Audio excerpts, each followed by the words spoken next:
हा वागा हम्म. तू आपला माणूस आहे म्हणून तुला एक जोक सांगतो. हम्म. ते कुणाला सांगू नको बरं का तू. नाही अजिबात नाही. आणि असा विषय होतो, एक असते इंग्लिश बाय, एक असते गावठी बाय. गावठी म्हणजे कसली आपली गावाकडची रे. आणि इंग्लिश मध्ये कसली? इंग्लिश मध्ये ती बाहेरून आलेली अशी नाही का, फॉरेनर गट. हा. तर ती जात्यात दोघी कुठं?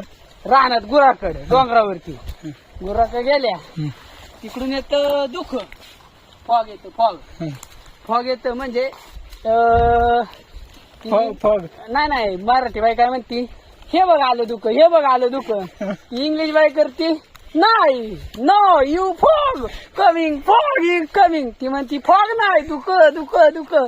ती नंतर मग तरी ती तशीच करत राहते, coming is the fog, coming in the fog. नंतर इंग्लिश बाई मराठी बाई काय म्हणती, आलं तुझ्या आईचं बघ, बघ बघ बघ बघ आलं तुझ्या आईचं बघ.